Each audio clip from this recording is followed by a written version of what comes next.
इस वीडियो में हम कंट्री विथ वन वर्ड के साथ कवर करेंगे कि किसी कंट्री का यदि हम नाम लेते हैं तो उस कंट्री को हम किस तरह से याद हमें पड़ता है कि ये कंट्री का इंडिया के साथ कैसा रिलेशन है। तो जैसे जब हम नाम लेते हैं चाइना का, तो चाइना का नाम लेते ही दिमाग में एक चीज क्लिक करता है, क्या?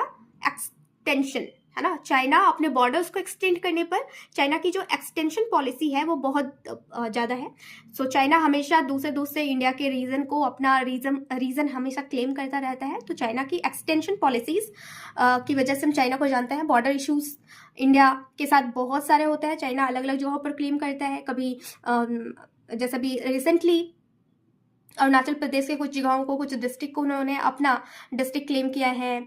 ऐसे ही सिक्किम के कुछ जगहों को चाइना क्लेम कर लेता है कि ये हमारा है ना। तो चाइना के साथ बॉर्डर इश्यूज है, ठीक है।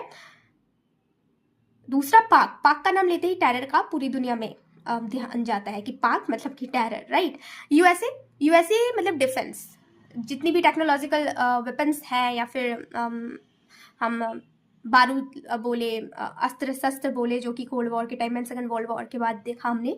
तो जब भी हम नाम लेते हैं यूएसए, तो यूएसए बोलते ही दिमाग में क्लिक करता है डिफेंस सेक्टर या डिफेंस की चीज़ें, राइट। बहुत सारे इंडिया एक्सपोर्ट भी करता है यूएसए से। नाउ रशिया, तो रशिया आर्म्स के लिए, क्योंकि रशिया से इंडिया का बहुत अच्छा, जस्ट इंडिया ने 1971 में ट्रीटी ऑफ फ्रेंडशिप करी थी। जब पाक को यूएसए ने सपोर्ट करा तो इंडिया ने भी पावरफुल कंट्री को अपना दोस्त बनाया, है ना। क्योंकि यदि आप का दुश्मन ताकतवर है, तो यदि आप ताकतवर नहीं हो तो किसी एक ताकतवर से दोस्ती कर लो। जैसा कि मैकियावेली की नीति कहती है।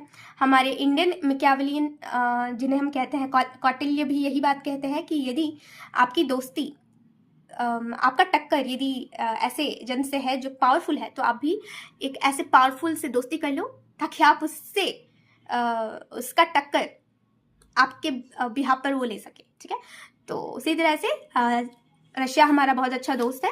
एंड रशिया में आर्म्स की वजह से, गोला बारूद के लिए ही बहुत ज़्यादा ये हम इसे याद करते हैं। And Japan official department assistant, तो ऑफिशियल डेवलपमेंट असिस्टेंट, वहाँ पर क्या, जापान में डिसिप्लिन, ऑफिशियल चीज़ें अप टू टाइम है।